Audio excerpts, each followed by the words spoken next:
Pleasure to be here. Thank you. And it's so exciting to meet everybody. And I love that there's so many of you early in the morning here from all over the country. It's wonderful to meet everyone. Thank you for the invitation to be here. Welcome. We're excited to have you. So, Tanya, so John just gave you, oh, that's quite a list. I know that you have kind of, from the interview we had before, you completely changed your life around. Hmm. Would you mind sharing a little bit about, where you were, the person you were, mom and wife to entrepreneur and women's leader that you are now? Yeah. I, I, uh, John mentioned that I teach at Santa Clara University, and I have students that will come to me and ask me, "Oh my gosh, I don't know what major I should be, and what should I do?" And while I think major is really important, I keep telling the students that I think they're going to have six or seven careers, and I don't know how many of you have had multiple careers.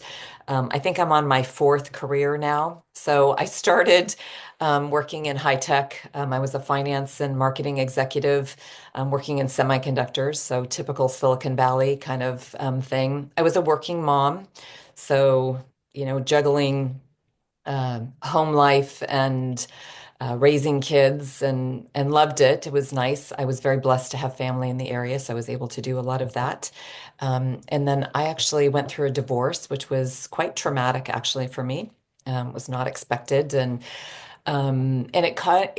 it actually caused me to really reevaluate my life and what I wanted. And and then I met somebody who was running an organization that was focused on women's leadership. And I will tell you that I was actually I was a women's executive, and I came up through the 80s and 90s when I think there was a belief in my head that there was only a certain amount of room for women leaders, that you kind of had to find your way, and there was only a certain amount that there was, and there wasn't a lot of camaraderie around women.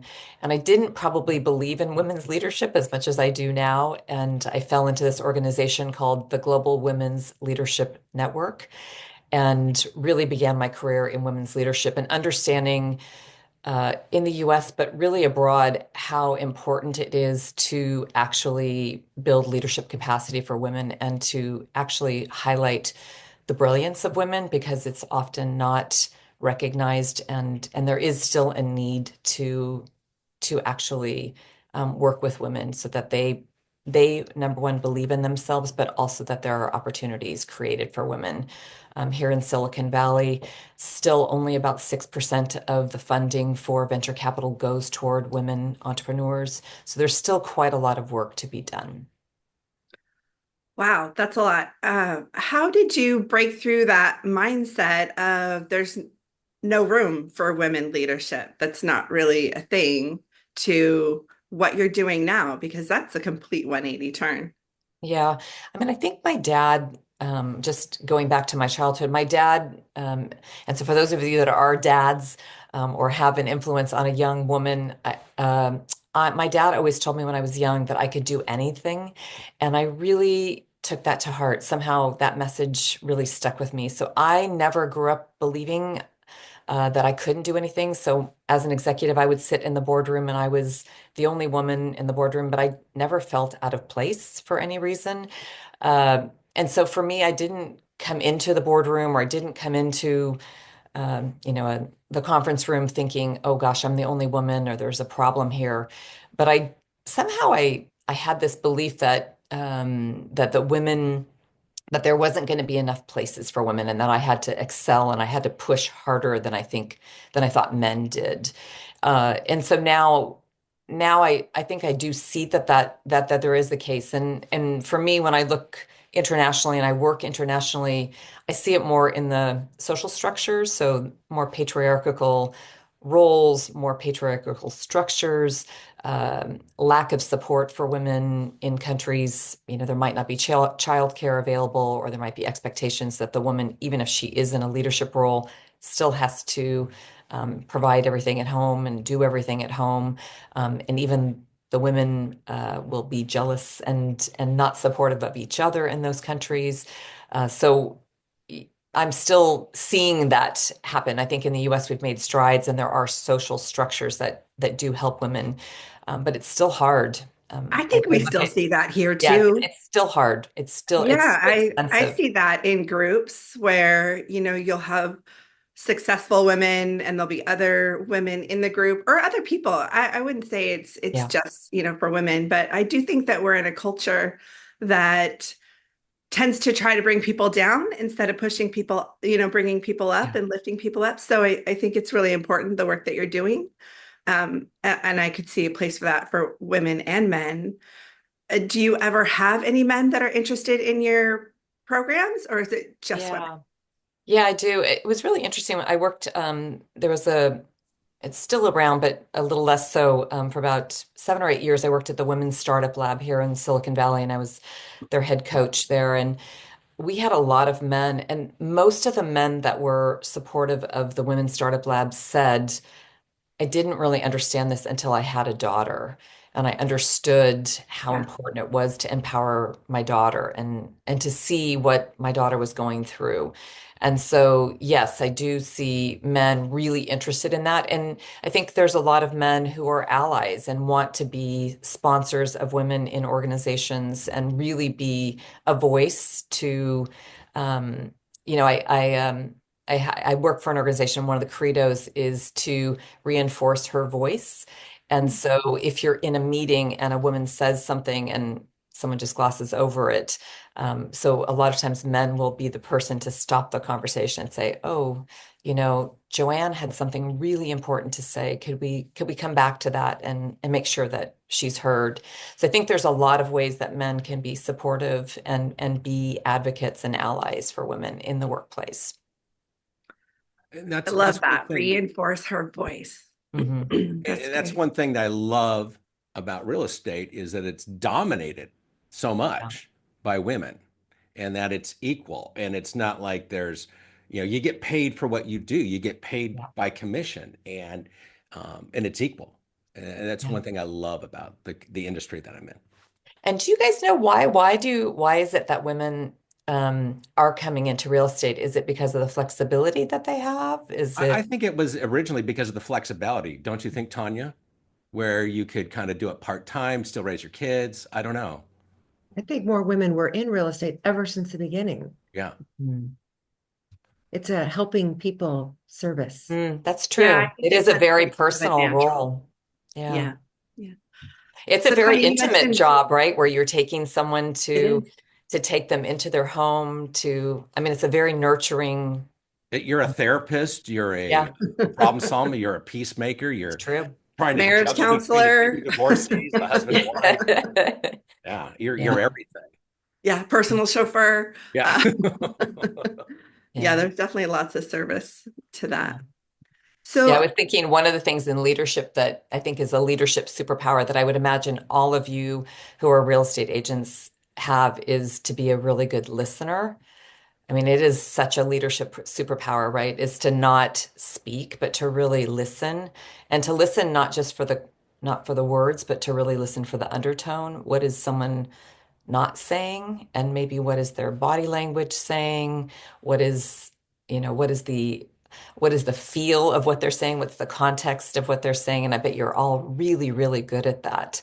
And it's probably what makes you really successful. it definitely helps. Definitely helps. Things get confusing when you have, two clients, married couples usually, Mhm. that are giving very opposing feedback verbally Um, and physically.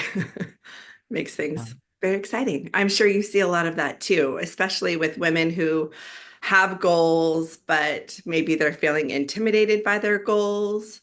How do you help people overcome that? Because, that self-reflection can be so strong, and the words we use in our own heads are so strong.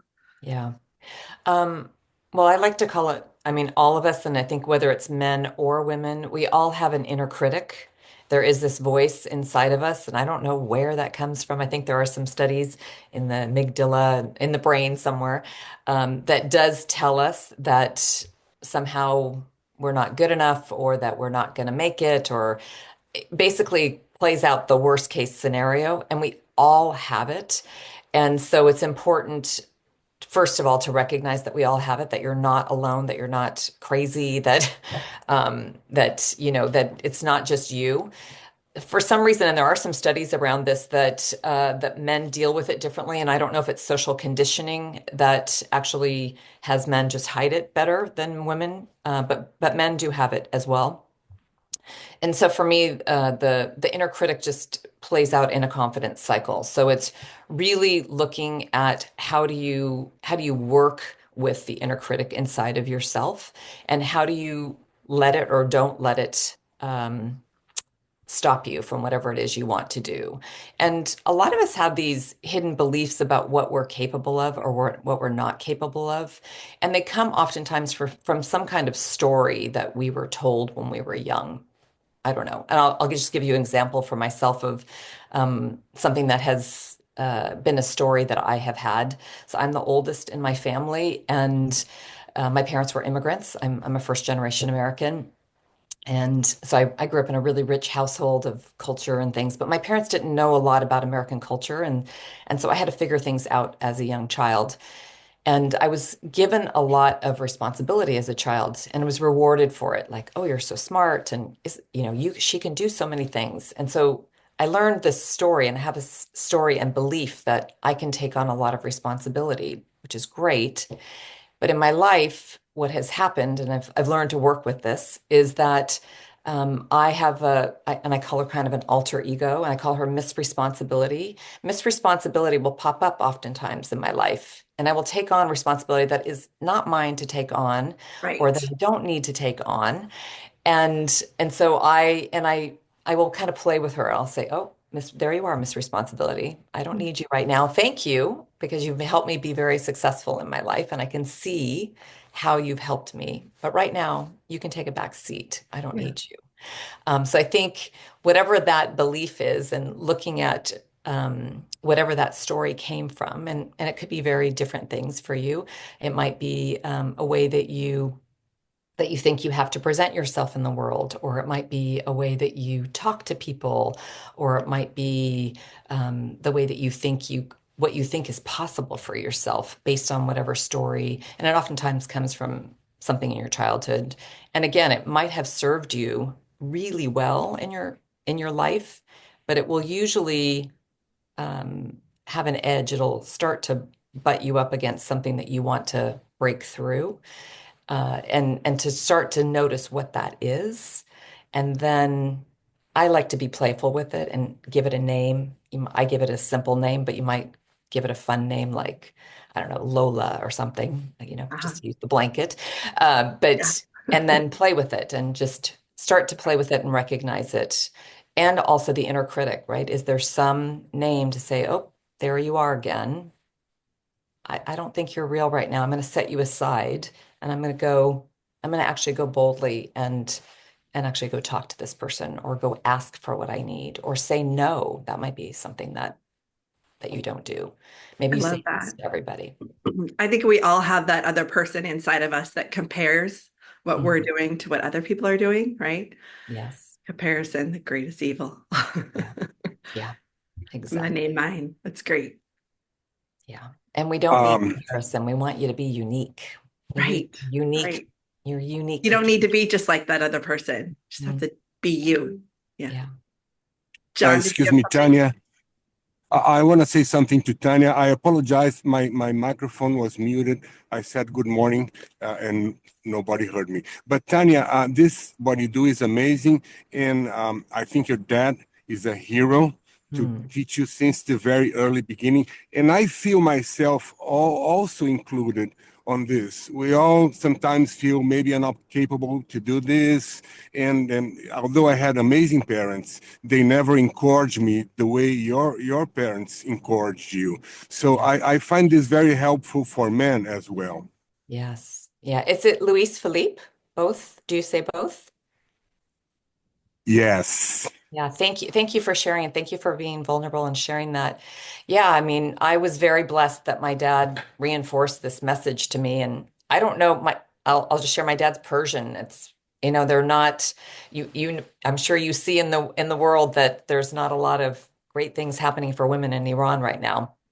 But he was a very strong advocate for me as a woman. And so I was very blessed that I had that. And so even if you didn't have that, it's important, I think, for you to see what it is that you want and to, even if it's putting a little yellow sticky on your computer or in your mirror, to just remind yourself of what your brilliance is, because we need your brilliance in the world. Tanya, you mentioned That's awesome. that you have a word of the year, and that's, we kind of talked about that, and that you shared with us that your word was magic, which I thought was fantastic. And that Pretty can you go happening. into, you explained how can you manifest that word and do that? And you asked me that, and I was kind of stumbling. And so can you get into that? Because I know that's something I think that will help all of us, and how to Yeah. manifest that. Yeah, and John and Tanya shared with me that you all pick a word, I think, for the month. And so I think about 15 years ago, I decided that, oh, wait, okay, Robert, what was your word? Show it that again. Positive thinking. Excellent. I love that. Um, so I I decided that New Year's resolutions tended to be a little bit of a disappointment for me. January I was all excited. I write my New Year's resolutions, and then by February I was off the wagon, so to speak. So I decided to pick a word, and the word actually somehow comes to me. I don't usually pick it. Sometimes by December it usually comes to me. And I did share this year my word is magic, and already things have started to transpire, so that's great. And I'll use a word that I picked a couple of years ago, and the word was create, to be more creative. I shared that I was a finance person, so I tend to be sometimes very linear and very logical in my thinking, and I wanted to have more creativity in my life. And so for me, picking a word, I try to figure out how can I experience that quality more in my life. And so what I did was I thought, how can I bring more creativity into my life? So I took guitar lessons. I love music, so I went to several concerts that year. I went to art galleries. I took a little bit of drawing classes. So I thought about ways in which I wanted to experience creativity in my life. So, Robert, can I pick on you a little bit? How are you experiencing positive thinking, if it's that word for you this month? Or what are the ways in which you are trying to experience positive thinking this month? You're on mute. You're muted, Robert. When I start going down the rabbit hole with the negative thought, I turn it around and start thinking positive about the situation. And I'm catching myself doing it. And I've been through a lot the last 4 years, and I just need to turn my thinking to a more positive direction instead of a negative. So whenever I start thinking a little negativity in any situation, I will reverse that and think, oh my God, that was a negative. Let me turn that around. So I am really concentrating on being more of a positive person and not a negative person. Beautiful, Robert. I love that.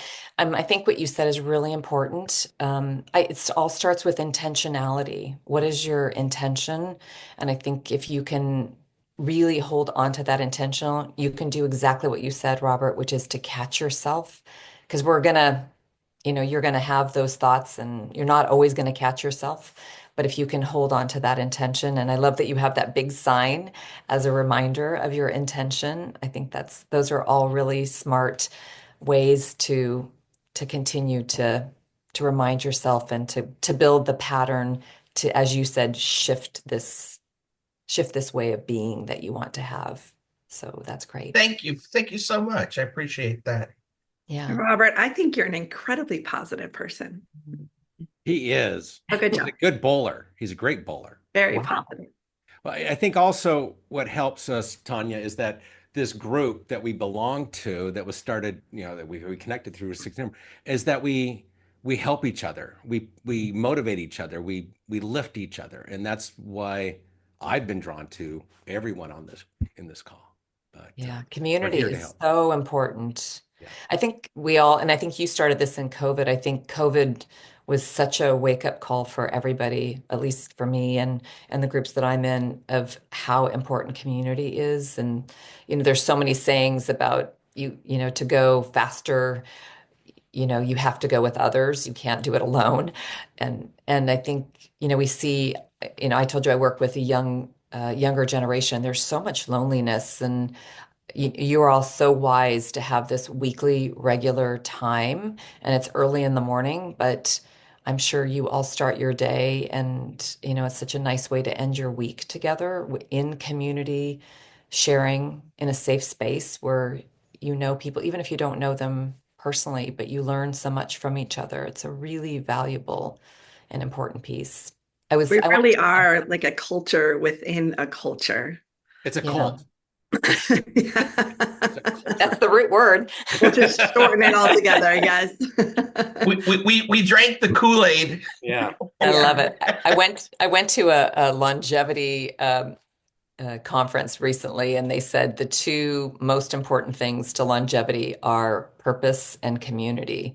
Mm. And so having some purpose, throughout your life, and also, um, having community. I love that. The CCC, the Compass Culture Cult. That's Yes, awesome. it's perfect. Thanks, Deb.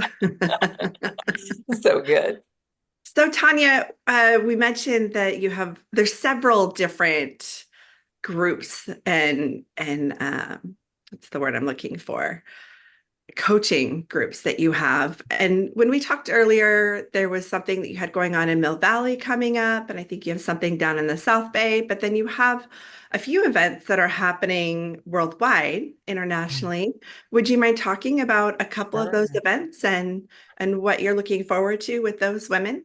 Yeah, so I have starting next week, actually, so on Valentine's Day, I work for an organization called How Women Lead, and so if any of you, especially women, are interested in supporting a woman as an advisor, bringing your expertise uh, for a year, and it would be just a commitment of once a month talking with them about their project. So I work with 20 women who are going to be from 10 different countries. And so I'll work with them for a year on their projects. So they'll bring a social impact project. So I have women coming from Kenya, Ghana, Zimbabwe, Tanzania, Canada, even the US, so all different countries. So they'll be coming uh, to Mill Valley, and also be working with them for a week, but I'll really work with them for the whole year on their social impact project. So that project is called Women Leaders for the World. So that's something that I do every year. I work with 20 women for a full year. And then I do another program called Coming Into Your Own, and it's open to all women and of any age. And I run it here in the Bay Area or in California. I choose different locations. And it's really for women who I think for women, we all carry different roles and different responsibilities and kind of move fast. And it's just a nice time to have a retreat for yourself. It's just a 3-day retreat. And there's a little bit of coaching on the front end and the back end to just support you just for whatever comes up during the retreat. But it's a really beautiful opportunity to just take some time for yourself. And I kind of say to kind of reclaim yourself and who you are, and to be in a community of women who are like-minded. And so it's a beautiful one. We have the next one coming up on April 10th through the 13th, and it'll be here in Los Gatos. So, and I'm happy to share it. And it looks like, is it Pawn?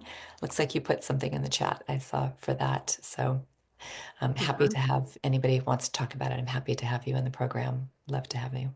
I saw Deborah jumping up and down about the Mill Valley one. Yeah. Yeah, She's up it's lovely. Yeah, and it's we love to have we call them global advisors. So if anybody is interested in being a global advisor, please reach out to me. I'd love to have you be part of that. It's really a great opportunity to. I know when I was working, I didn't have access to women from around the world. There was no like how was I going to meet someone from Uganda?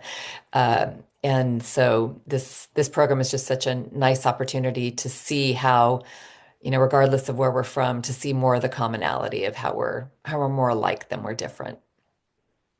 I could see that. Yeah, Yeah. what are you looking forward to next?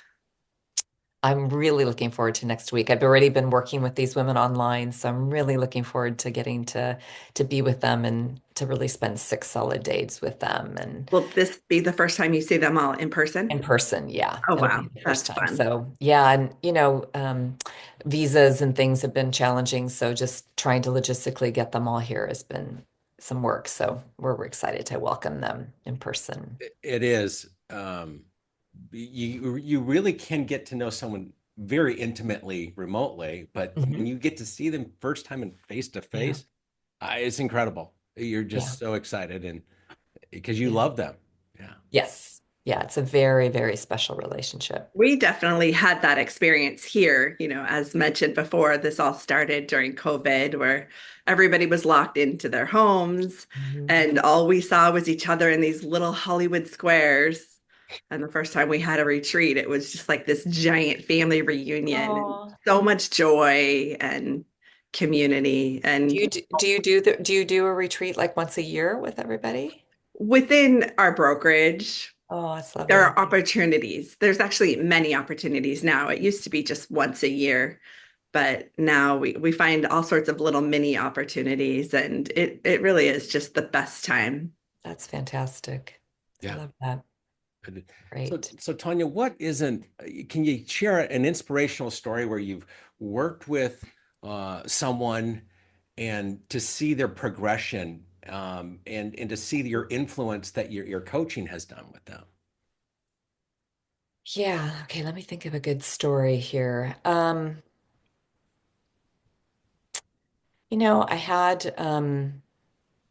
had a woman that I was working with last year in the Women Leaders for the World program, uh, who was in Mexico. And Mexico, she works for an organization who is working on reproductive health rights, actually, in Mexico. And she didn't really think that there was much she could do. She was actually in a law capacity, and she wanted to elevate the work they were doing. They were doing a lot of things behind the scenes. And so, like, you'll hear things that they're doing. There's a lot of research they were doing, a lot of advocacy work that they were doing. And so it turned out that her project was that she wanted to have more visibility for the organization and she wanted to have more visibility for herself as well. And so through the program, she set up a project that she wanted to get more visibility. And so she was able to speak at several conferences. Her organization was recognized with awards. And so it's wonderful to, kind of as we started talking about like what are your belief systems that you kind of butt up against. She saw herself as more than just a lawyer, but actually someone that really could advocate and really make a difference in the world and to see the organization as something that's just not in the background, but actually something at the forefront of this movement of really supporting women around the world. So it's just one example. I don't know. There's a woman that's in Kenya who also does libraries, and she works with school systems. So she doesn't have just standalone libraries, but she actually works within school systems. So she was able to double her impact and double the amount of libraries that she had expanded into Kenya and was going to work outside of it and work more into East Africa, into Uganda, and to Rwanda. So that's her next project for this year.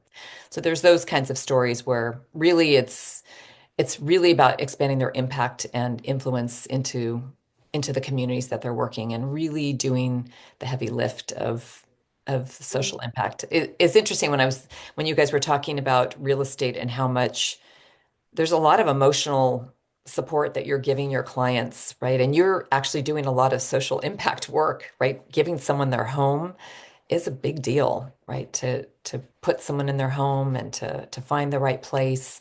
And it takes a lot of heart space. It's not just the It's paperwork. typically their biggest financial decision of their life. It's Yeah. sometimes one of the most stressful times They of Yeah. say besides marriage and divorce, the most yeah, stressful thing you can do is move. yeah. Yeah. Yeah. And so, I mean, you guys know this is the same thing, right? There's a lot of emotional work that you guys are doing, and that's the kind of work that these social impact leaders are doing. Yeah, Valerie, exactly, right. During a hard divorce, either letting go of a home that was the family home or Yeah. trying to think about where am I going to go now and how do I start over again? Either way. Dealing with seniors downsizing. They've lived there for Yeah. 50 years and working with the kids. It's just a lot of hand holding and Yeah. just making them feel like we're here for you. We don't need to move fast. We'll go slow, whatever at your pace. So Yeah. And You're just dealing with a change lot in of people in general. transition. Yeah. Yeah, yeah. Transition, change. And you changed your life incredibly, right? What is one piece of advice that you could, today, Tanya today would give Tanya before this Mm. transition? What's one piece of advice that you would give yourself? That in the depths of pain is the biggest opportunity. That it's okay to go through the pain. I was so afraid to go through the pain of it all. And the life I have today, I could never have imagined had I not gone through that. well, that's when change happens. Yeah. And But I that's was so afraid of it. I did not want to go there. just Yeah. with my wife and I and trying to Mm. help our daughter that you let our daughter fail and grow in that pain. And Yeah. it's tough to do to watch someone you love go through that, but that's how you learn and Yeah. change and make the changes that will become even better in who you're supposed to be. But, Got to Yeah. go through the fire to become the diamond, right? yeah. Exactly. Yeah. And Yeah. John, I think you bring up a good point. I think, I have kids in my 30s now, and I think when I was a parent, I think I was trying to shelter my kids so much from the pain. Mhm. And I think, when they're in your purview and, when they're younger, you have this opportunity to let them fail in a safe place, actually. It's actually I have a little bit of regret, so to speak, as a parent that maybe it was okay to let them fail a little bit so that they could learn how to build resilience and how to. Pick themselves back Yeah. up. I mean, my kids are fine. They're great, but I think what you're doing, John, with your daughter and showing her It's tough. showing her that it's real and that's life is Yeah. a really valuable The lesson. only way you learn is when you fall down. If you Yeah. never fall, you never fail, you're never learning. Yeah. And to have people in your life that are honest with you to tell you when they fuck up, like my Yes. Don Tanya does to me. Never daily. How That's a have good your partner. kids? That's a good partner. Yeah. See, John, I tell you. I know. Yeah. I love you. I've got a Tanya overload today. You do. You Not got two of often to us. find two Tanyas. That's That's true. right. How have your kids responded to your life change? I think I have two sons, and so they were very protective of their moms, so to speak. Oh, yeah. But I think they've been really, I would say they're pretty proud of me in the sense that I was able to turn, my life into something different. And I think sometimes they laugh at me because I think I went through like a little bit of another adolescence, I would say, in my 40s and kind of regrew up a little bit. And so, I've become a little more playful, I think, as I get older, or I have gotten older. And so I think, it's fun as your kids get older too. You relate to them differently than when they're younger, so you can be a little bit more friendly with them. So, but I think they think I think they see me happy, so I think that makes them happy. Does Well, it get and if you're easier? Oh, you happy, go. you do become more joyful and more fun Yeah. because, and knowing you now, obviously, I didn't know you before in your past career life. I can't imagine you doing what you did before. Yeah. I mean, I loved what I did before too. I just Yeah. didn't know this life was possible. And yeah, I didn't know. I just didn't know. And One I of our love. mantras at Compass is dream big. Hmm. So I think Yeah. you are absolute proof that, dream big and go after those Yeah. dreams because you just never know how much better life can be once you do that. Yeah. What's possible on the other Yeah. side? Yeah. Yeah. And Tanya, you do things. I think there's different seasons for your life, right? I had kids very young and buckled down and started my career and it was fine. It was great. That was the perfect season for that. And so now I'm Sure. just different season.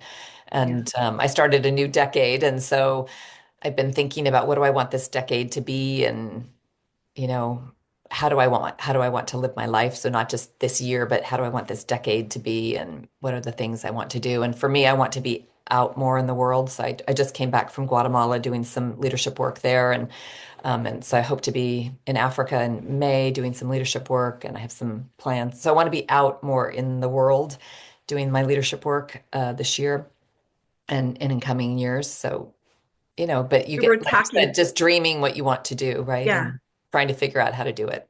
I hear all your You make trips. the world We were talking happier, about Tanya. vacations earlier. Thank What do you you. have planned for fun? Well, for me, and I use that phrase, for me, traveling with purpose is really fun. So when I went to I knew Guatemala, you were going to say that. yeah, I mean, so I was in Guatemala and I had a great, really worked in the community and it was, with women cooperatives, supporting them and then also with the staff there.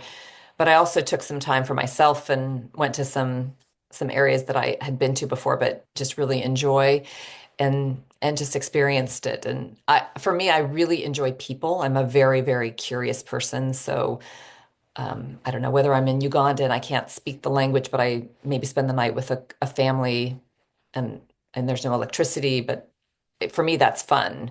And Yeah. then, but I can also go, I don't know, to the Four Seasons and I don't know, go spend time on the beach. Who So can't go to the Four Seasons? it doesn't, for me, it's not, it's more about the experience of probably who I'm with than it is where I am. It it's sounds like also it's fun the because adventure. there's a time limit where well that will end, and you can but you've Yes. added this new experience to yourself. Yeah. Because to get, I don't know if everyone, some people believe, I believe there's a next life and that the only thing you can take with us is our connections and Hmm. our relationships. That's the only thing. Can't take anything else with us. So, Yeah. Yeah. um, John, did you have a question? I saw you trying to. what, me? Yeah. Oh, yeah. I was just going to say, um, Jane Clayman had asked, what are some of the requirements to be a global advisor? Can you Hmm. touch on that real quick? Yeah, it's really just someone that has a passion to support someone. And so we look for anybody that has some experience in probably the business world. So, and it doesn't have to be specific. And it's interesting. I have somebody right now in my program who is in real estate, more in the city planning side, but has a real estate project. So I would love a real estate person. Uh, so, we every time the projects are different, so it just depends. We try to pair a global advisor with something that they need for their project to move their project forward. So, and it's a kind of a matching thing. So your expertise, I'm sure, would be fine. We will be Great putting out an opportunity. email within a couple hours with the recording and all of Tanya's information to reach out to Yeah. her so that you can get involved in this incredible volunteer and helping out the world. Yeah. And And John and Tanya, I didn't send that to you, but I'll send you a link to how to be a global advisor as well. perfect. Okay. Oh, So Yeah. that's great. we can Great add, opportunity to give back. yeah. Yeah. And Nomita, I see your hand up. You're so patient. You're so close to me. I'm in Los Gatos. you. Thank you, Tanya. This has been more than fulfilling, opening, heart opening, because I'm involved with another organization called Together Women Rise. And the moment you said, women leaders, so we have in Together Women Rise has featured grantees every month. And this month it's Kenya. There's lots of it in Kenya, Uganda, and all that. And this woman, she was a Maasai girl who had the dream to come to US, get educated, became a doctor. Natalia, I have a name here, Kakanya's dream it's called. And Dr. Kakanya Nataya must have. So she came back to her village after going through college and has become, of course, a leader in her community and has and focusing a lot on FMGC, which is Yep. very prevalent in those countries. And so our featured grantees help donate money each month to all these women leaders. So they have a lot of impact. It's not just that, it's educating the girls, and now the men are coming into the fold, and in all aspects of your day-to-day life, basically. So the women are making major changes in these areas and countries, also some in like Cambodia, in India, Pakistan, Afghanistan. So it's so much, it complements. And of course, I will be reaching out to you to see how I can help and be part of that global Yeah. advisor